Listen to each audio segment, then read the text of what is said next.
Hello, this is Memphis Communiversity. Today we are going to be talking about an AP Calculus free response question. The topic is my favorite topic. Not really my favorite topic, but it's Taylor Series, of course. One of the trickiest free response questions on the BC exam, really what makes BC BC. So what we've done, of course, is we've created videos difficulty 1 through 10 for each free response question topic, including BC, parametric polar, but also AB stuff like area and volume and differential equations. So check those out if those would be useful for you. But in this case, looks like we're going to be doing difficulty number 9 out of these Taylor Series questions. And of course, all Taylor Series questions are hard as we go from 1 to 10. We've seen that even when we started off at 1, 2, and 3, those questions were tricky. So you'll see that even in this question, of course, when we're doing difficulty 9, one of the hardest and most challenging free response questions of the most challenging free response question topic, this is going to be quite challenging. The first few questions aren't going to be too bad. We have an interval of convergence, not as bad as well. And this question is what makes this question so hard, our part D, which we'll see.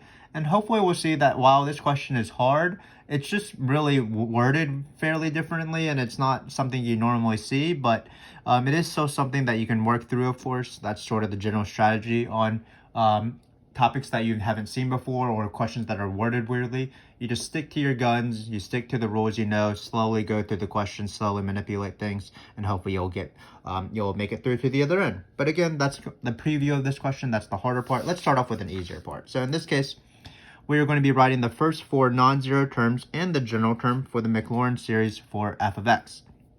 So we actually started doing this from basically the first video, difficulty number 1, but they give you this derivative formula. F of 0 is equal to 0, so be wary of that. So it looks like our first term is going to be 0. But remember that when I ever do these questions, what I want to do is I want to plug in 1, 2, 3, and 4 into my derivative formula right here. And I'm going to do that. Might not even simplify anything at all because things might simplify for me before in a later question. But I just like to list out the derivatives. So I'm going to list out the derivatives first. These are the derivatives at 0. And why are they important? Because they are part of the coefficient, but not exclusively the coefficient of the Taylor series. We have to divide it by the factorial. But in this case, I'm going to find f prime is 0. Again, I'm just plugging in 1. So this part, of course, is the alternating part. So it looks like we're starting off with a positive thing because when we plug in 1, we'll get 1 plus 1 is 2. Negative 1 to the 2 is even, so that's going to be 1. So it's just going to be plugging in 1 here, so it's going to be 3. We can write times 1 factorial, even though that's 1. And then we're going to write 2. So this is the first term. Not the first term, sorry, the first derivative. Again, this is the way I teach my students to do it. List out the derivatives first, list out the formula, and then it will be very easy to plug in the derivatives into the formula because everything will be written out for you. So here we're going to find f double prime is 0. Again, this one is going to be negative. Looks like we're going to have 3 squared. We can write that out, of course. Times 2 factorial, sorry, over 3. Running out of room because I wrote too big, but let's write the triple derivative right here. Hopefully you can see this. This one is going to be back to positive. So it's going to be 3 cubed, which is 27, times 3 factorial. Again, I'm not simplifying any of these because I know that when I divide by the factorials, they'll actually cancel out. And then finally, we have f to the 4th. We'll write it like this. And then it'll be 3 to the 4th times 4 factorial because we plug in 4 over 5 with a negative, though, because it is alternating. So now let's write out the Maclaurin series because we're doing a Maclaurin series. Remember, Maclaurin series means Taylor series about x equals 0. So we can write out f of x equals, and then the first term is 0. We can actually write out the series. So it's f of 0 plus f prime of 0. So this is the Maclaurin series for any series. X minus x to the, well, it's really x minus a, but here the a is the center point, so it's x minus a to the 1 plus f double prime of 0 over 2 factorial x squared plus f triple prime of 0 over 3 factorial x cubed. Looks like we're going to need one more term because even if it has first 4 terms, remember that the first term is going to be 0 here. We can take away some space from part B because part B doesn't require that much work. So we're going to write plus f to the 4th 0 over 4 factorial. And again, this is the Taylor series formula. You can't really answer any Taylor series questions on the multiple choice that don't involve like special functions without this formula. And remember that what I try to tell my students is that always in every single term, 3 things match: the derivative that you're going to evaluate at the center point 0, the factorial and the exponent. So 3, 3, 3, 4, 4, 4. For example, the general term would be f of n to the 0 over n factorial x to the n. So now we are ready to find the answer, because remember, we did all this work to prep so that it will be easier to actually find the answer. We wrote out the formula, sort of in a rainbow here. And then again, we list out the derivatives, so it'll be so easy to replace them, and because they'll just go where they're supposed to go. This is the best way to do it, in my opinion. So let's start off. So in this case, this is the general form. Now we're going to do the specific case. So f of 0 is 0, because that was just told to us. Great. And then we're going to plug in this thing right here. So it's going to be 3 times 1 factorial. Factorial is 1, so these 1 factorials really don't matter. So it's just going to be 3 halves to the x. Plus, now we have f double prime is 0 over 2 factorial. So we're going to replace that with this. So it's going to be negative. Looks like it's going to be 3 squared. These 2 factorials cancel nicely. Notice that. So then we're going to just divide by 3. And then it looks like we're going to have x squared. Then we can leave some space here. Let's do this term now. So again, we're going to plug in the third derivative. The 3 factorials will cancel. So it's going to just be 3 cubed over 4. Again, you have to divide by the factorial, but the derivative happens to have a factorial, so they cancel it out. And then this is going to be x to the third. The next term, it's going to be a minus because the derivative has a minus. Again, when you take this guy right here, replace it with the fourth derivative, the 4 factorials will cancel, so you're going to be left with 3 to the 4th over 5 x to the 4th. And you can do the same thing with a general term, but it looks like we have a pattern here. So I think we can just come up with a general term just from the pattern. So notice you're going to have a power of 3, and the power of 3 will be the same as the power of x. So we can sort of combine them. So it'll be 3 to the x. We'll write to the n because we'll start off with n equals 1. Nice to indicate what your counter variable is starting off with. Then if you look at the bottom is going to be 1 more than the exponent. So notice this is to the 1, so it's 1 more. This is to the 2, 1 more. This is to the 3, 1 more. So it's going to be n plus 1. And then finally, there is a negative 1 to the n, either n plus 1 or n. Let's verify which one it is. So it looks like it's going to be n plus 1, because when you want to plug in 1 here, you want your first term to be positive. So this is my answer right here. This guy right here, not too bad. Keeping in mind that this will be important, because remember, we are going to do interval of convergence, and you always need interval of convergence on the general term and not, for example, the derivative formula. So this will be a nice formula to have when we do the general term. Or sorry, when we do the interval of convergence, when we're setting up the ratio test for the radius and convergence and things like that. But again, this was a pretty standard Taylor series question. This is not why this video is difficulty number 9. Even though this was a bit of a process. Again, what you do is you take your derivative formula. With your derivative formula, you first list out the derivatives of f at that center point, whatever it is. In this case, it's 0 because it's a Maclaurin series. Then you want to write out the general Maclaurin series, just nice to know by heart. And then you replace your derivative slowly and cancel things out as necessary, including potentially the general term. So that was that. Not too bad of a question. Sort of your standard Taylor series question. So now what we're going to do is we're going to do this quick limit, sort of just added this question at the end. This limit isn't too bad. So remember that when you have these limits, you use the Taylor series that you found. So let's write that out. So instead of f of x,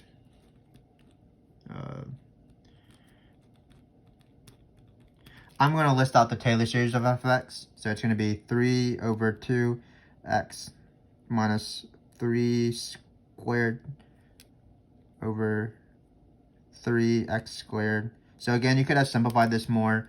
You really simplify as needed. In this case, we didn't need to simplify anymore, so we didn't. So again, I'm just writing these terms out. I think that's enough. And then what happens is, what you want to do is you want to just slowly do the series. So this one is pretty easy. We probably should have made it slightly harder, but all we're going to do is we are going to divide by x. And how do you divide by x? You just divide each term by x. That bumps up down, not bumps up, but bumps down every exponent by 1. So in this case, what you're going to get is you're going to get the limit as x goes to 0 of 3 halves minus this term right here, 3 squared over 3. So this new exponent is to the x. Similarly, this next exponent is to the 2 now. We're bumping everything down by 1 because we're dividing by 1. That's an exponent law where you subtract instead. And notice we are basically done with the question, if you can see it in the shot, because if you plug in 0, all of these terms become 0, so you're left with just 3/2. So the answer is 3/2. The same, perhaps a better question would have been to subtract off another 3/2 and still sort of divide, but we didn't have that. Like f of x minus 3/2 over x squared probably would have been a better, but I like this limit, not too bad. Again, these limit questions are usually only with 1 or 2 points, especially with special functions. A lot of my students like to L'Hopital, but that's really not the spirit of the question. What you're supposed to do is you're supposed to take the Taylor series, manipulate it, and then by the time you plug in the number, usually basically every term goes away except maybe the first term or the first 2 terms. So in this case, when we plugged in 0, all these other terms became 0 because 0 to any power is 0, even if you go on forever. And so the limit was just this number. Again, not too bad.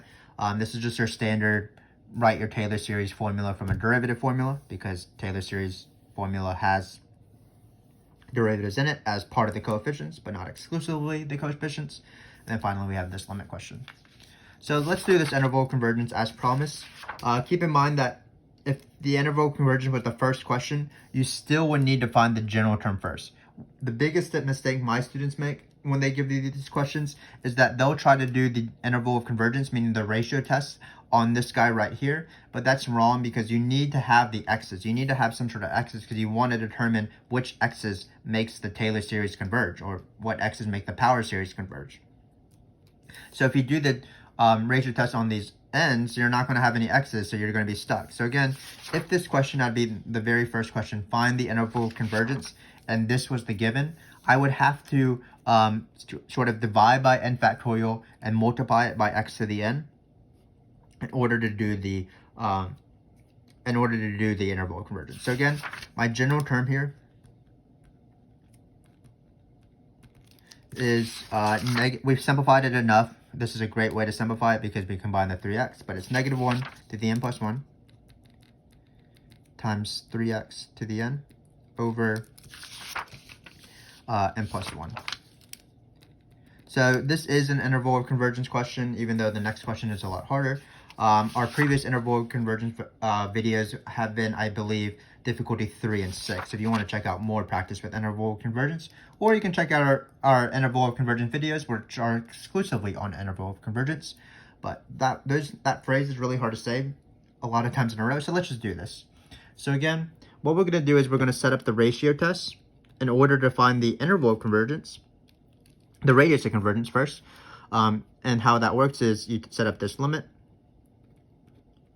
Only on the x's though, again, not on the derivative formula.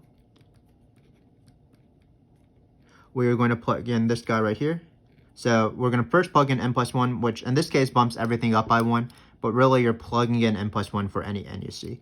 So in this case, it's going to be -1 to the n plus 2, sorry, times 3x to the n plus 1 over n plus 2. So that's what the an plus 1 term is. And then what we're going to do is we're going to divide by an, but of course we're not actually going to divide. We're going to multiply by the reciprocal of this guy right here because it's a fraction. So what we're going to get is -1 to the n plus 1 on the bottom now. So everything on the top becomes the bottom. And then we're going to get n plus 1 here. So now you have to know what to cancel out. So how you do this is, first off, the easy thing to cancel out is the -1s because you're doing absolute value. Remember that the ratio test is a test for absolute convergence because it does include absolute values there. So you can never have the conclusion, well, the ratio test proved that it conditionally converged, for example. Then we're doing this guy right here. So when we have something to the ends, that's exponent rules. Remember, if you want to practice, it's something like 10 to the 9th over 10 to the 8th. That's just a 10 because you have 9 tens multiplied each other on the numerator, 8 tens multiplied by each other in the denominator, and they'll all cancel, so that you'll just have left with a 10. So in this case, when we cancel these two things, we're just going to be left with a 3x. We have n plus 1 3x's, we have n 3x's, All of them will cancel out except this 3x. And then finally, when you want to see limits of n going to infinity of n plus 1 or n plus 2, we call it that same heavy because they have the same leading coefficient. Their ratio is going to be 1. You could see this by not fundamental theorem of calculus, by L'Hopital's rule, because it would be an indeterminate form, infinity or infinity. Then you would take the derivative of n plus 1 and n plus 2. That's both 1. So again, these limits, these ends always cancel out. They don't really cancel out, but when sorry, I'm talking way too fast, but these limits really, these n plus 1, n plus 2 don't really cancel out. But when you take the limit as n goes to infinity, this ratio here is just going to be 1 because it's the leading coefficients of the leading exponents. So here it's 1 and 1. Really, as you go to infinity, the plus 2 and the plus 1 don't really matter because you're dealing with such big numbers. So in this case, it looks like we're just left with 3x, basically. So that was that. And then remember, this is called the radius of convergence because you want to find the x's that make this converge. And what the ratio test says is this series will converge, absolutely, if this is less than 1. So you always want to find whatever limit you get to be less than 1. You don't care about their divergence radius, for example. That doesn't exist. So that's why you're always, once you get your limit, you always want to say less than 1. Then remember that you're always trying to isolate x minus c is less than r, where c is your center point, because then that'll give you the radius. In this case, we would then want to isolate just the absolute value of x. So what we're going to do is we're going to divide by 3. So we're going to get x is less than 1/3. And this is my radius right here. Again, this is a pretty typical interval convergence question. So again, you set up the ratio test, cancel things out according to the rules. Whatever your limit is, you say if it's less than 1. You want to find the x's that make it less than 1. And then you would need to isolate 3 potentially. So now what you do is you draw your little number line. You have 0, 1/3, and negative 1/3. What I do is I take my center point, I add a radius, and I subtract a radius. And then remember that we know that the series will converge for every number within this interval. So for example, 1/4, 1/5, 1/6. We know that it diverges for everything outside of this interval. For example, 1/2, 1, 3, 5, 7, whatever. But what we want to know is, does it converge on the endpoints or not? So our answer is going to be something like negative 1/3, comma 1/3. And there'll be a bracket or parentheses on each side. It'll be a bracket if it converges, because that means that it's part of the interval. And then it'll be a parentheses if it diverges. So in this case, what we do is we plug in x is equal to negative 1/3. And then we plug in x is equal to 1/3 into our general term. Again, we don't plug it into the derivative formula, for example. You wouldn't be able to do that because there's no x's. I like to plug in the right thing first. So if you plug in the right thing, it's actually pretty easy. You get negative 1 to the n plus 1. Again, we're plugging in x. There's sort of a confusion of variables, but you're plugging in x. Notice when you plug in x, you get 1/3 times 3. That's why it's easier on the right side, because it's just 1 to the n. So you're left with just this series. And this series is an alternating series that converges by AST. So this converges by AST. And that's because these terms right here, the 1 over n plus 1, they are decreasing and going to 0. That's the justification for AST, the positive stuff. So they're decreasing and going to 0. So that is my first thing. So I know that, for example, this will be a bracket on this side because it converged at 1/3 because we got the alternating series.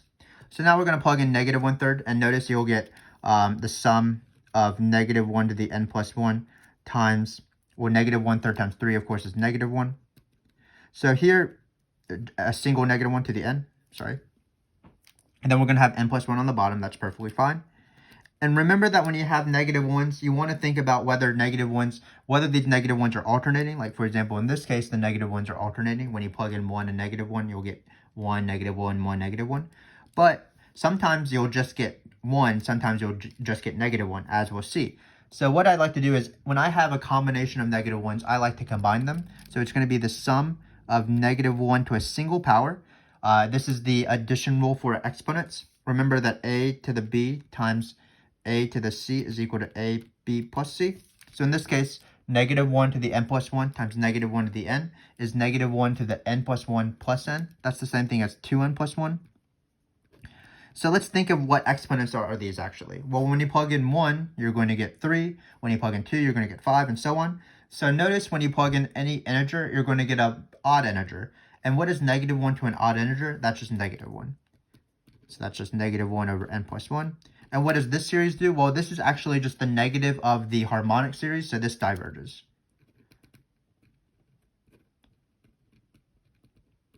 It's different than this first question right here because on the right side, it was alternating between negative 1 and 1. But in this case, all the exponents of the negative 1 actually simplified to just be negative 1 itself to nil exponent. And so this diverges. You can take the negative out, and then it's the divergent, it's the harmonic series.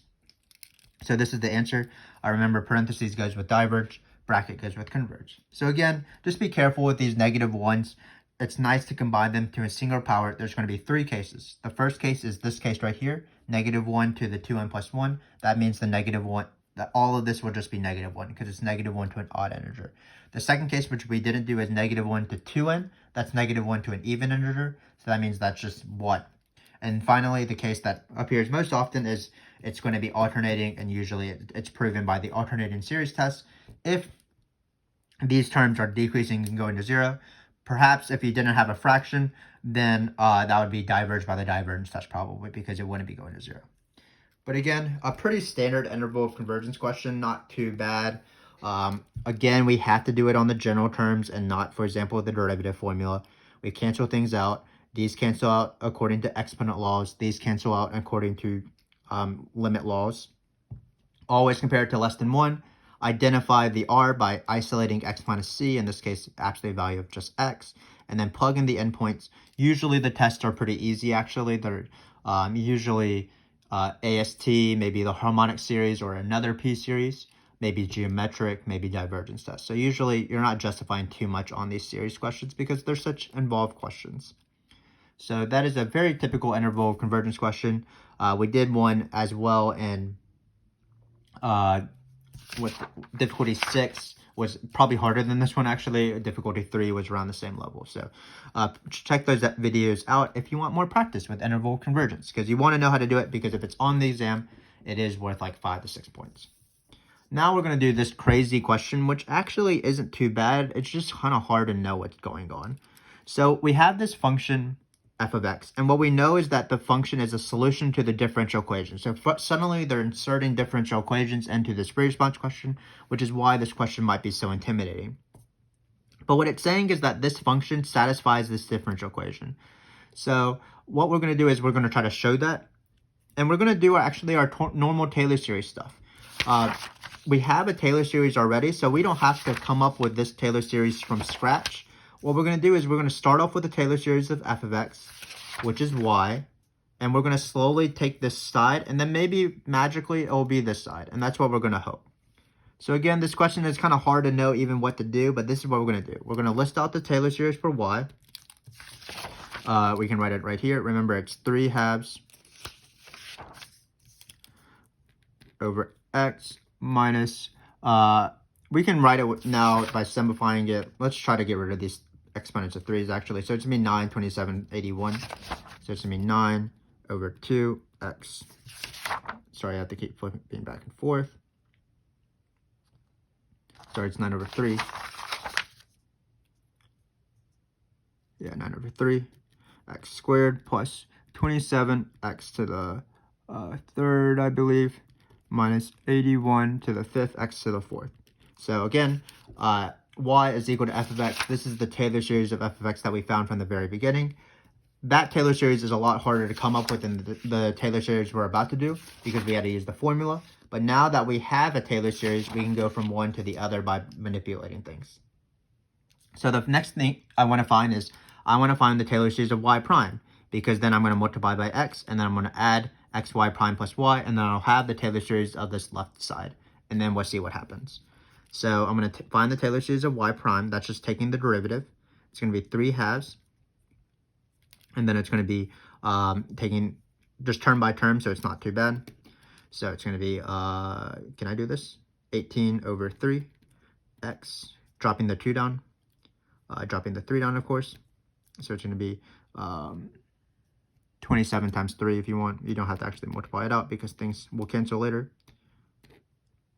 Again, we're just doing the power rule term by term, dropping the exponent like it's hot. So it's 81 to the times 4 over 5, x to the third. That's enough terms probably. So now, again, we're finding this Taylor series slowly. So we started off with y, then we have y prime. Looks like the next step is to multiply by x.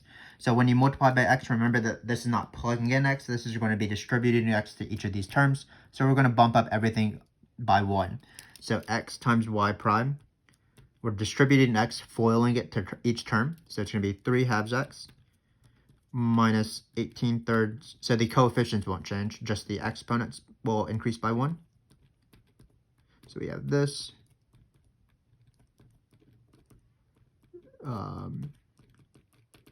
Great. And now to find this Taylor series of this guy, notice we can just add this, and the terms actually aren't too bad. So notice that when we add this and this, 3 halves plus 3 halves is just 6 halves. That's just going to be 3. So we're going to be left with, so we're finally ready to find xy prime plus y. Again, what we're going to do is we're going to take this side and this, and we're going to add them together.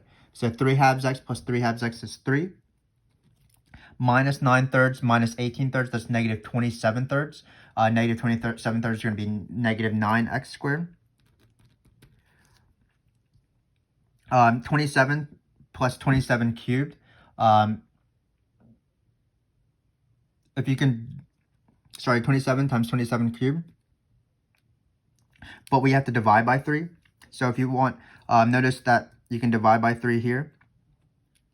And you're going to be left with plus 27 x cubed. And similarly, this is 81. Because you have 27 x cubed. 27 over 3 plus 27 over 3 times divided by, this should be a 4. This is why I'm so confused right now. This is a 4 because we copied it wrong. So again, from the front, this is to the 4. This was 2, 3, 4, 5. So these should be 2, 3, 4, 5. So again, when you add 27 to the over 4 plus 27 times 3 to the 4th, that's 3/4 plus 1/4. So you're going to be left with just 27. Same thing here. When you have 81 over 5 and you're subtracting off another 4/5, then you're going to have 81 to the 5/5. 5/5 will cancel, so you're going to be left with 81. Then you're going to have x to the 4th. So again, what we've done here is we've started off with this crazy Taylor series right here, and we've slowly gone from this to this by going from one Taylor series to the next. So this Taylor series, if we had written it as it was originally, as we found in this question right here, what we did is we first took the derivative because it does have a y prime. Then we multiplied by x. Basically, we increased the exponent all by 1. And then finally, we had xy prime plus y. So we are actually almost done because what we want to do is we want to hope just magically. Sorry, there should be 3x, of course. So I could just know how to do any math, but 3 halves x plus 3 halves x is 3x. So what we want to hope magically is that somehow this is equal to this. And why is that equal to this? Well, this is actually a geometric series. So whenever you have a geometric series where the series converges, what formula do you use? You use a over 1 minus r. So what's a? A is the first term. That's 3x. What's r? R is the thing getting multiplied every single time. So in that case, that's negative 3x. So that's why it's going to be 1 minus 3x. So that's 1 plus 3x. So magically, we have what we want. This differential equation does equal this geometric series applied to a over 1 minus r, and we are done. So let me just sort of repeat what we did in this entire free response question, and we will focus on the recap on this question at the end. So the first question was a very standard Taylor series questions. You start off with a formula right here, and by starting off with this formula, the derivative formula, you're able to find the Taylor series. And how you do that is you list out the derivatives first, you list out the general form for Maclaurin series, and then you replace all the derivatives as needed, including the general term. Then we had this limit question, but limit questions are pretty easy. You take your Taylor series, manipulate it in certain ways so that you sort of cancel everything out that's necessary. Then when you plug in your number, usually all the terms go away except maybe 1. And that'll be your answer. Then we had a standard interval of convergence question. Again, the thing I'm trying to emphasize the most is that you can't do the interval of convergence on the derivatives. You have to do it on the general term with the x's. When you cancel things out, exponent laws, limit laws, negatives being absolute value, things like that, including factorials if we did have factorials. You always compare it to be less than 1. You isolate to get the radius, and then you plug in the potential endpoints into this function, usually using a pretty simple test. The hard part about it actually is the algebraic manipulation, where you're manipulating -1 to be a single power, determining whether this is alternating or not, because that was a pretty big question. If it alternates, for example, it made it converge. If it didn't alternate, it was just a harmonic series, so it diverged. And then this was the answer. Close bracket for converge, open parentheses for diverge. Finally, we had this beast of a question, but the question actually wasn't too bad. It was just knowing what to do. So blindly, I don't really know what to do in this question. This looks like a very strange question, a differential equation. But what I can do is I can work with Taylor series. And I can go from one Taylor series to the next. And hopefully, after doing that, that was what made me able to solve the question. So, for example, I started off with this Taylor series of y. It was just this function right here. Did mess up a little bit because I got confused, but try to copy down your work as neatly as possible. Then we saw that we needed a derivative, so why not? Let's just take a derivative. That's just the power rule. Then we saw that we wanted not just the derivative, but we wanted x times the derivative. So we multiplied everything by x. That was different than plugging in x, of course. And then we were like, okay, so now we can find our Taylor series of this entire side. What we have to do is just take xy prime and add them together. When you add them together, actually great things happen. So for example, in our messed up term, it actually is better because it's 27x cubed over 4 plus 27x cubed times 3/4. That's 27 times 4/4 x cubed. So the 4's will cancel. You're left with 27. Same thing over here and here. Finally, for this Taylor series, how do we verify that it solved this differential equation? We just verified that this held for y. And what we wanted to show at the very end was that this series right here is equal to this guy right here.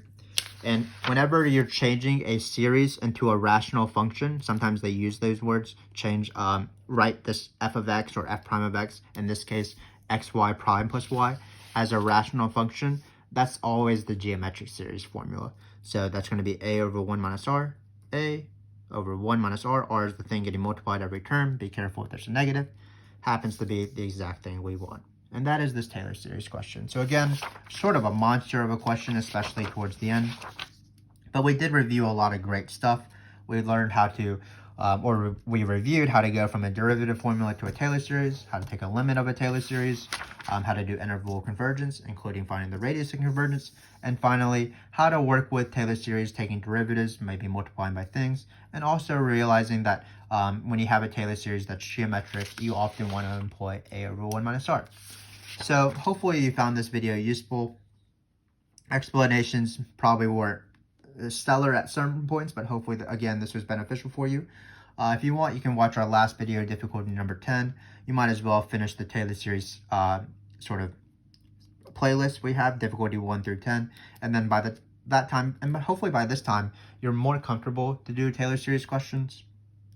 You know how to find the interval convergence. You know how to go from Taylor series to other Taylor series by plugging in or taking derivatives or integrals, and you know how to start off with a derivative formula and go into a Taylor series. And that's really the point of this entire video series, to help you guys out, because we want to help you guys out. Thanks again for watching, of course. We appreciate your support. And hopefully we'll see you soon in that last Taylor series video, difficulty number 10. Thanks again for watching.